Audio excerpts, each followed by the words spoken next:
Sinabi niyo po kanina, no, na kayo ba, nag-move ba kayo?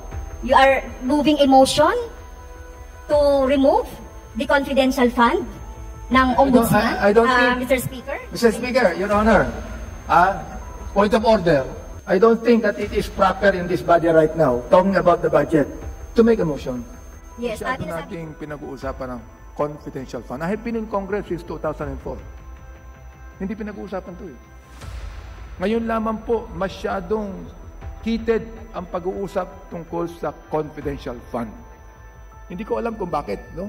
Pero the thing is this, ang sabi nga ng ating ombudsman, if it will question the integrity of the ombudsman, ang sabi niya, oo, tanggalin na yung confidential fund. Let Congress remove the confidential fund of the ombudsman if it will only tarnish the integrity.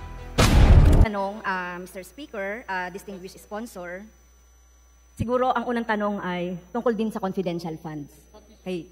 So, ang ombudsman po ba ay entitled sa confidential fund noong mga nakaraang taon, 2018, 2019, 2020, 2021, and 2020? Yeah, Mr. Speaker, Your Honor, palagay ko po, ako, bilang if personal opinion, no? Personal opinion. Hindi ko na kailangan pang kausapin ng ombudsman tungkol dito eh. Palagay ko, it is needed by the ombudsman. Why? Because the ombudsman is an investigative body. Kinakailangan makita po natin ito. Bilang investigative body, kinakailangan po nila ng confidential fund.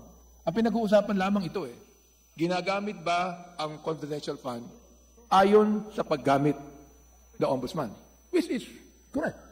Oo, ginagamit po nila yan. Pero nung araw pa, nung una pa, bago pa lamang si Justice Martinez naupo bilang ombudsman, meron na pong confidential fund ang ombudsman. Yes. So, ang sinasabi po, Mr. Speaker, ng ating distinguished sponsor ay merong nakalaan na budget sa GAA ng 2018 to 2022 ang Office of the Ombudsman. Tama po? Ano po yun? Ano po yun? Sa sinabi niyo po kanina, Mr. Speaker, ang Office ng Ombudsman ay nilaanan or allocated, merong allocated na budget on the confidential fund. Since, ito lang, ang nag-gather ko lang naman ay since 2018 up to the present. Yes. Tama po. Well, Mr. Speaker, Your Honor, hindi ko alam kung bakit napakalaki. No, this is again, Mr. Speaker, my answer comes from my own opinion. Now, I do not know why today, masyado nating pinag-uusapan ng confidential fund. I have been in Congress since 2004. Hindi pinag-uusapan to eh. Ngayon lamang po, masyadong heated ang pag-uusap tungkol sa confidential fund. Hindi ko alam kung bakit, no? Pero the thing is this, ang sabi nga ng ating ombudsman, if it will question the integrity of the ombudsman, ang sabi niya, oo, tanggalin na yung confidential fund. Let Congress remove the confidential fund of the ombudsman if it will only tarnish the integrity of the ombudsman, Mr. Speaker, Your Honor. Yes, Mr. Speaker, tama po yun. Sinabi po yun ng Ombudsman noong nakaraang budget briefing ng Office of the Ombudsman noong mga nakaraang linggo. So, yung unang tanong ko po, tama naman po, no, yung sinagot ng ating distinguished sponsor, Mr. Speaker, mula noong 2018 hanggang sa ngayon, ay may inilaan na budget ang Kongreso para sa confidential fund ng ating, ng ating Ombudsman. At gusto ko lang i-emphasize dito, Mr. Speaker, na kung ikaw ay walang expressly provided for na budget allocation for CF, so wala kang gagamitin na confidential fund. Pero sa dokumento natin, sa records natin, from GAA 2018 to 2023, meron po talagang inilalaan ang ating Kongreso na budget para sa confidential fund ng ating Ombudsman. So totoo naman na meron talagang ginagawang mga investigasyon, siguro may ginagawang mga surveillance, may ginagawang mga iba pang mga related doon sa mga confidential informations. Kasi nga, nag-iimbestiga tayo, di ba, ng mga quote-unquote corrupt officials. So, nilalaanan siya. So, tingin natin sa Kongreso, dapat laanan. Kaya nga, through the years, nagkaroon po ng budget ang Ombudsman ng confidential fund. So, yun lang po, ang gusto ko itanong, na talagang sa mga budget natin, merong otorisasyon ang Kongreso na gumamit ang ombudsman ng confidential fund. Unang-una, Mr. Speaker, Your Honor, it is not upon the dictate of the Ombudsman kung magkano ang confidential fund ibibigay sa kanila. It was given by the DBM. Pangalawa, gusto pong makita natin kung kailan nag-start po ito. In fact, confidential fund of the Ombudsman started in 2005. 2005. Oo. And even today, the Ombudsman has complied with all the requirements of the COA circular performing to confidential fund. No audit observation or findings on the use of confidential fund of the office. So, sa akin po, ganito, I think that Congress later, if ever Congress will not remove the 51 million confidential fund, perhaps later, we have the oversight committee in Congress. We could be able to investigate the use of any confidential fund of any agency in government, Mr. Speaker, Your Honor. Okay, thank you po, Mr. Speaker. So, nililinaw ko lang po, no, doon sa GAA natin, entitled at nilaanan ng Kongreso ng budget para sa confidential fund, ang Office of the Ombudsman. So, batay po sa expenditure programs, so meron po tayong 2018, actual obligation is 13,451,000. In 2019, ang actual obligation sa confidential fund ng Ombudsman ay 26,951. Sa 2020 po, 16,585,000. And in 2021, there is 13,098,000 pesos. And in 2022, meron po tayong 18,693 na nakatala, na nakalagay po doon sa NEP ng 2020 to 2024 ay actual obligation. So pag sinabi pong actual obligation, ito po yung pwede nang magasta, no? So ang tanong ko lang po, ito po ba ay na-disburse na? Well, Mr. Speaker, palagay ko, nasagot ko na po ito na the Ombudsman has complied. Sabi ko, has complied with all the requirements of the COA. Nasagot na po ito. Pero, yes, ito po ang sabi ng Ombudsman. Upang hindi na pagdudahan ang trabaho ng Ombudsman, at upang for the sake of transparency and accountability, I would suggest the House to remove, ako na mismo sponsor ng budget na ito, I would suggest that the House remove the confidential fund of the Ombudsman. So, hindi naman po tayo, Mr. Speaker, distinguished sponsor, so sinasabi naman po natin dito, although sinabi naman niya ng Ombudsman na payag siya na ma-remove. Pero ang sinasabi ko po, nagdesisyon sa mga nakaraang panahon at hanggang ngayong taon na to, naglaan po ng confidential fund. Yes. Dahil sinasabi po natin na iniisip nasa wisdom po ng Congress na dapat siya laanan o dapat siyang i-allocate ng ng confidential fund. Okay, so malinaw na po 'yon. The confidential fund is expressly provided for sa budget allocation ng Ombudsman. So malinaw 'yon, di ba? So hindi tayo pwedeng gumasta ng kahit na anong pondo related sa confidential information or whatever nang wala na nakalaang na budget para dito. Okay? So yan, punta na po ako dun sa susunod. Kapag ang ahensya ay nagkaroon at pinayagan ng Kongreso na magkaroon ng nag-allocate ng pondo, doon na po tayo sa disbursement. Okay? Malinaw din po sa JC. Okay? Sa JC 2015-01, dated January 8, 2015, kung paano yung disbursement. Okay? So, tayo naman po sa Kongreso, di ba? Kapag pina-follow lang natin yung guidelines, kapag nilaanan natin ang budget, i-follow lang yung accounting procedure at guidelines, di ba? So, wala po tayong problema.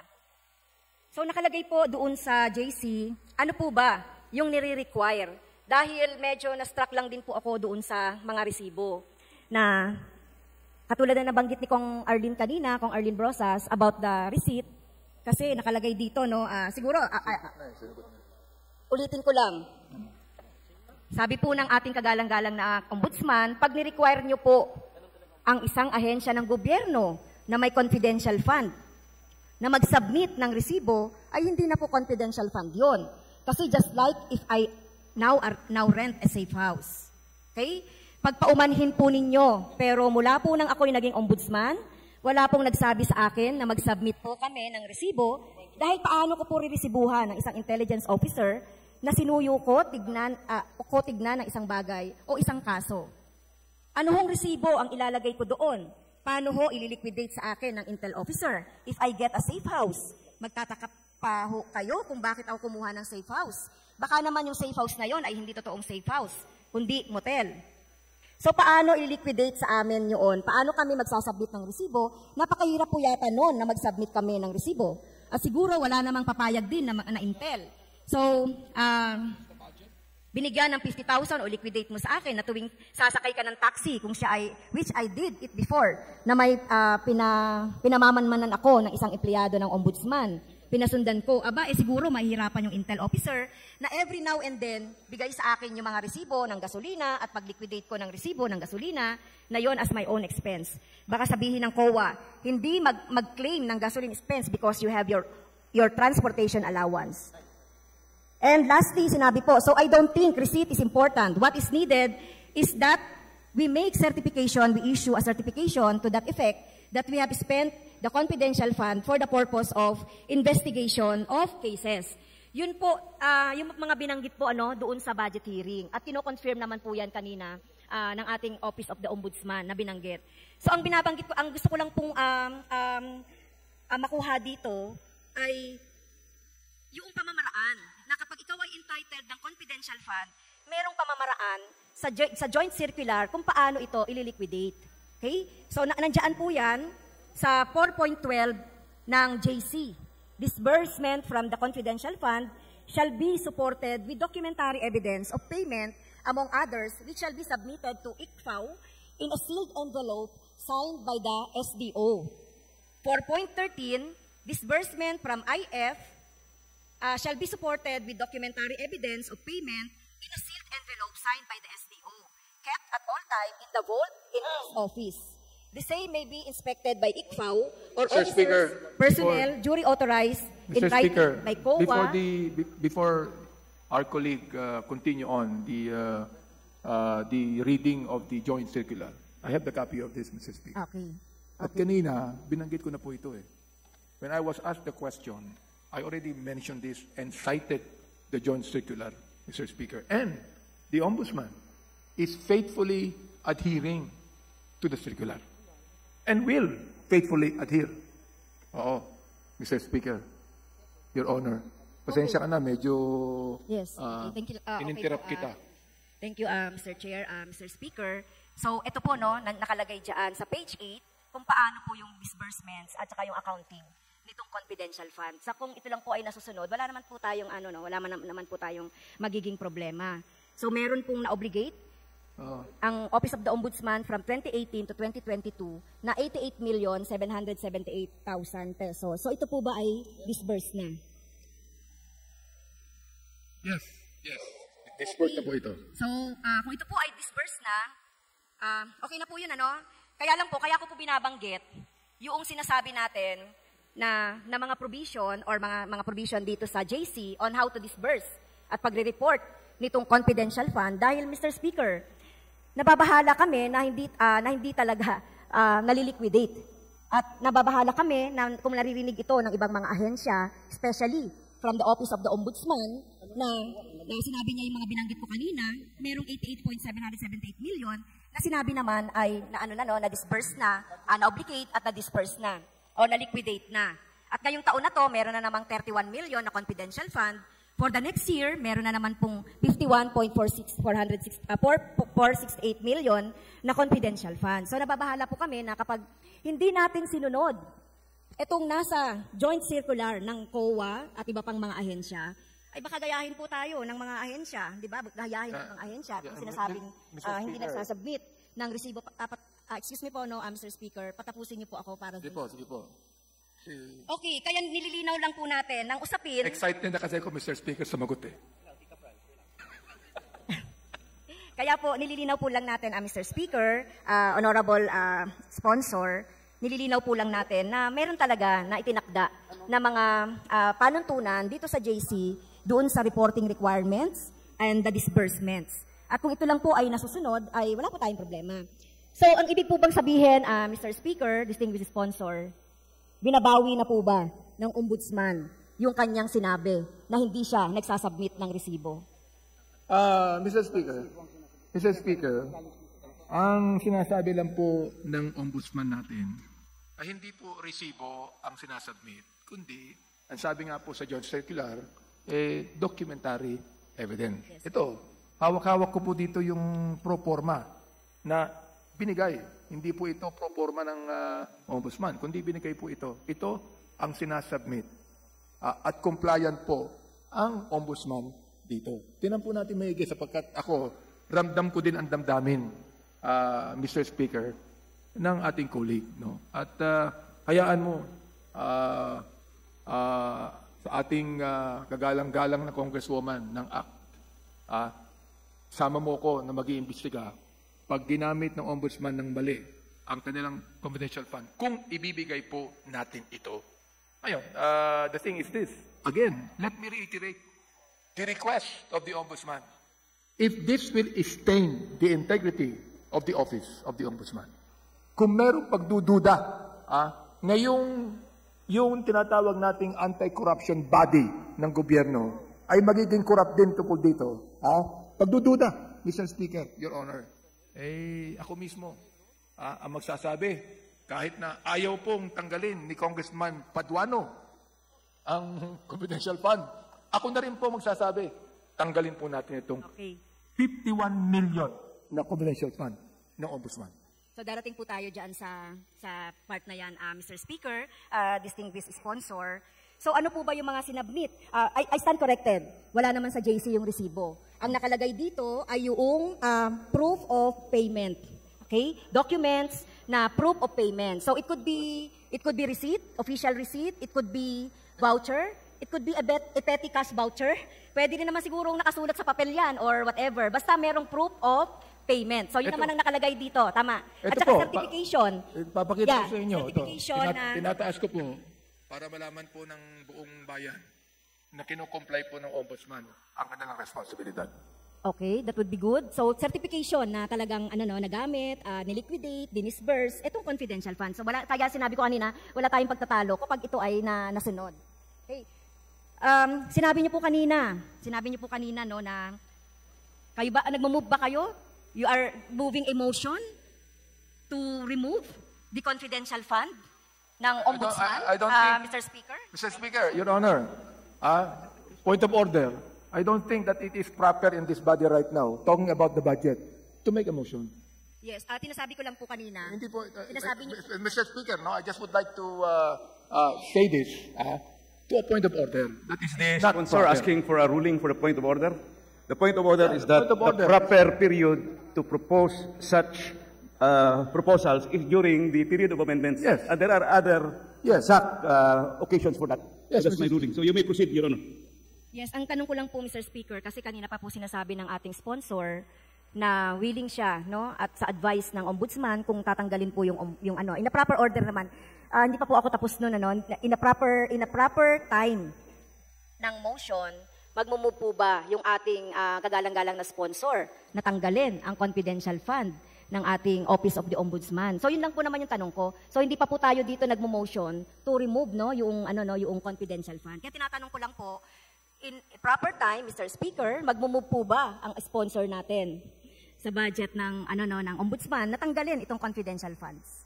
Mr. Speaker, I hope that Your Honor is not putting me on the spot, Mr. Speaker. But it would be the decision of the body. Welcome to the Philippine Government News Channel. Here, we bring you the latest breaking news and current events in Philippine politics.